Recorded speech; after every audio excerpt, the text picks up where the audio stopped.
Mega hero Varun Tej ఇటీవల heroine లావణ్యతో ప్రేమ వివాహం చేసుకున్న విషయం మనందరికి తెలిసిందే.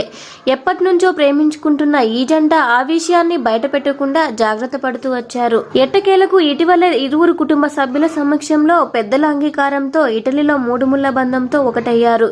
ఇదిలా ఉంటే లావణ్య వరుణ్ తేజ్ల వివాహం జరిగి ఇక నెల రోజులు కూడా కాకముందే అప్పుడే వరుణ్ తేజ్ సినిమాల గురించి అనేక రకాల వార్తలు వినిపిస్తున్నాయి.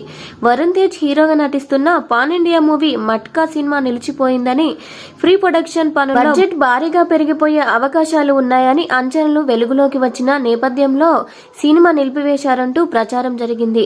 దానికి వారి వివాహానికి ముడిపెడుతూ కొన్ని మాటలను ముడిపెడుతూ సోషల్ మీడియాలో ప్రచారం చేయడంతో తన భార్య గురించి ఇలా మాట్లాడడం బాలేదని అనుకున్నారో ఏమో తెలియదు కానీ వరుణ్ తేజ్ వెంటనే ఈ సినిమా యూనిట్ తరపున అధికారిక ప్రకటన ఇప్పించేశారు. పలసా ఫేమ్ దర్శకుడు కరుణ కుమార్ తో కలిసి తన తొలి పాన్ ఇండియన్ చిత్రం మట్కా రెగ్యులర్ షూట్ ను ప్రారంభించేందుకు సిద్ధమయ్యారు.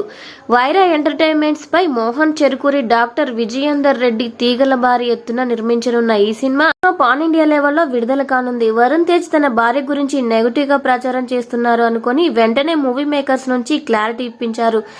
అలాగే లావణ్య గురించి కూడా వస్తున్న నెగటివ్ కామెంట్స్ గురించి వరుణ్ సందేశ్ స్పందించారు. దీంతో వారి గురించి నెగటివ్ గా ప్రచారం చేసిన వారికి బుద్ధి చెప్పినట్లుగా అయింది. వీడియో నచ్చితే వీడియోకి లైక్ ఇవ్వండి. ఇలాంటి మరిన్ని అప్డేట్స్ కోసం మన ఛానల్ ని సబ్స్క్రైబ్ చేసుకోండి. Thank you.